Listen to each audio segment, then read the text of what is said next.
છાંટકા બનતા નેતાઓ શબ્દોનું ભાન ભૂલી જાય તેવી ઘટનાઓ ભારતના રાજકારણમાં નવી નથી. ગુજરાતના રાજકારણમાં વિવાદિત નિવેદનનો સિલસિલો અટક્યો નથી. તેવામાં વધુ એક ભાજપના નેતાએ વિવાદિત નિવેદન આપ્યું છે. જૂનાગઢના વિસાવદરના જૂનાગઢ ભાજપ પ્રમુખ કિરીટ પટેલે રાજા રાણીને લઈ વિવાદિત નિવેદન આપ્યું. તેમણે કહ્યું કે એક સમય હતો જ્યારે રાણીની કુખેથી દીકરાનો જન્મ થાય તો તે રાજા બનતો. જો કે હવે રાજા મતપેટીમાંથી પેદા થાય છે. કિરીટ પટેલે આ નિવેદન આપીને રાજા રાણી નહીં પરંતુ દિવ્યાંગોને લઈને પણ વિવાદિત શબ્દોનો ઉપયોગ કર્યો. દિવ્યાંગ લોકો વિશે અપમાનજનક શબ્દો તેમણે રાજા રાણી વિશે ઉપયોગ કર્યા. સમગ્ર વિડીયો વાયરલ થયા બાદ ભારે વિવાદ થતા કિરીટ પટેલે વિડીયો બનાવી માફી માંગી છે. મહત્વનું છે કે ચૂંટાયા બાદ રાજા હોવાના માનમાં રાજાતા નેતાઓના ઠાઠ વાર તહેવારે સામે આવતા હોય છે. ત્યારે કિરીટ પટેલના મતપેટીમાંથી રાજા પેદા થવાના નિવેદને ભારે ચર્ચા જગાવી છે. હાલ તો કિરીટ પટેલે માફી માંગી છે. જોકે રાજા રાણી અંગે આપેલા નિવેદનને લઈને રાજ્યમાં ફરી વિવાદ વકરે તેવી શક્યતા છે. એક સમય એવો હતો હિન્દુસ્તાનમાં કે રાજાની પટરાણી બોબડી હોય, લુલી હોય, લંગડી હોય, પણ એના કુખેથી જે દીકરો પેદા થતો હતો એ રાજા બનતો હતો અને હવે રાજા મતપેટીમાંથી પેદા થાય. આજના વિસાવદર ખાતે મધ્યસ્થ કાર્યાલયના ઉદ્ઘાટન પ્રસંગે અમારા ભાષણથી કોઈ સમાજને ઠેંચ પહોંચી હોય તો હું ક્ષમા માંગુ છું. અમારો ધ્યેય કોઈ એવા પ્રકારનો નથી. ભારતીય જનતા પાર્ટી એ દરેક સમાજને સાથે લઈ અને ચાલનારી પાર્ટી છે. આવનારા દિવસોમાં માનનીય વડાપ્રધાન શ્રી નરેન્દ્ર મોદી સાહેબના નેતૃત્વમાં દેશ સુરક્ષિત બને એ દિશામાં આપણે સૌ કામ કરી રહ્યા છીએ. ત્યારે મારા ભાષણથી અથવા મારા પ્રવચનથી અથવા મારી કોઈ વાતથી કોઈ સમાજ કોઈ વ્યક્તિને ઠેસ પહોંચી હોય તો મેં બે હાથ જોડી અને હું ક્ષમા માંગુ છું.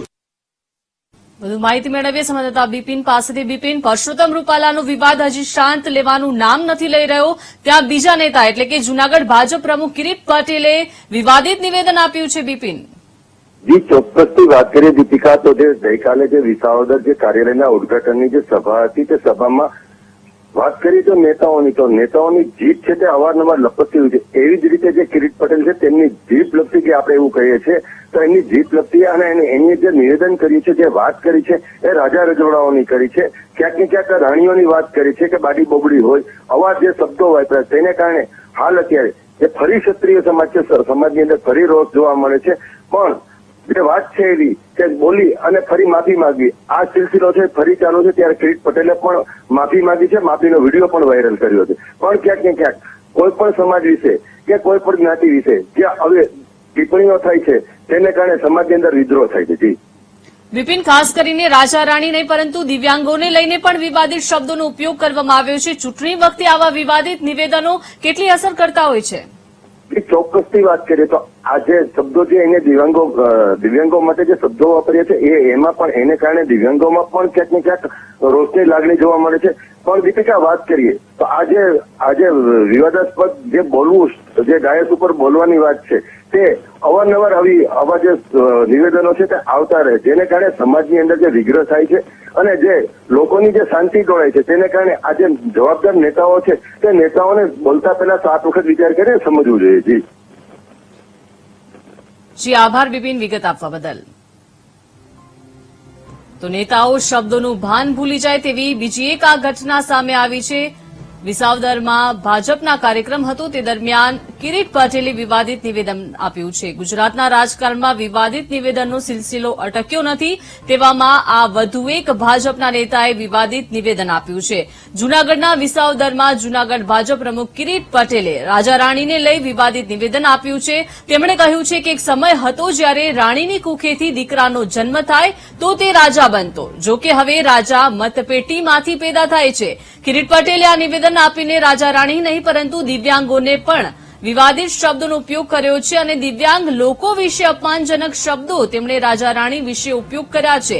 સમગ્ર વિડીયો વાયરલ થયો છે અને વિડીયો વાયરલ થયા બાદ ભારે વિવાદ થતા કિરીટ પટેલે વિડીયો બનાવી માફી પણ માંગી છે. પણ મહત્વનું છે કે ચૂંટાયા બાદ રાજા હોવાના માનમાં રાજતા નેતાઓના ઠાઠ વાર તહેવારે સામે આવતા રહે છે. ત્યારે કિરીટ પટેલના મતપેટીમાંથી રાજા પેદા થવાના નિવેદને ભારે ચર્ચા જગાવી છે.